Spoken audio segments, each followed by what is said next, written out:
The European Union has imposed a blanket ban on all crypto services for Russian entities as part of the 8th round of sanctions against Russia.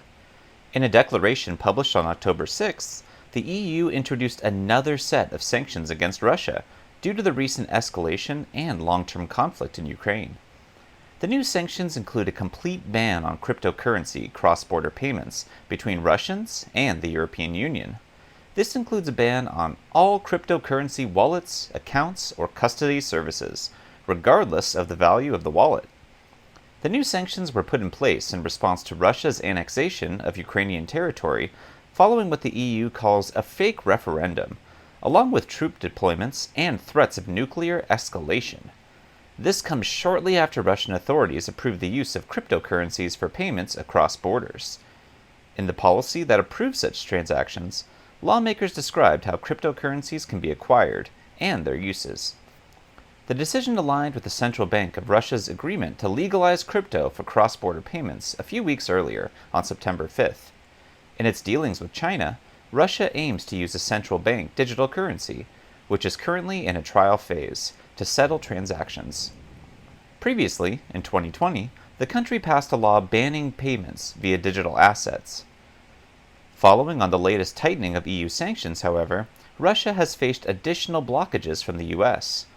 On September 15th, the U.S. Treasury Department added 22 Russian individuals and 2 Russian-based entities to its own sanctions list due to neo-Nazi paramilitary activity.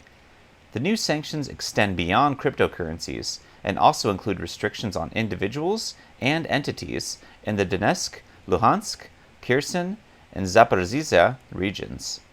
Each person sanctioned is believed to be involved in the Russian occupation, illegal annexation, and fake referendums in the aforementioned territories. In addition, export sanctions have been introduced targeting Russia's military, industrial, and technological access, as well as its defense sector. The EU has also imposed a €7 billion import restriction and oil price caps. The EU needs to implement the new measures to curb Russia's attempt to add the regions of Donetsk, Luhansk, Kherson, and Zaporizhzhia. Previous sanctions have prevented the country from manufacturing weapons, repairing faulty ones, and transporting materials. The crypto ban will grossly affect all Russians except those living in the bloc. The European Commission says it is enforcing sanctions across Europe. The EU remains committed to supporting Ukraine and its people alongside several international partners. The body has continuously offered additional political, financial, and humanitarian support.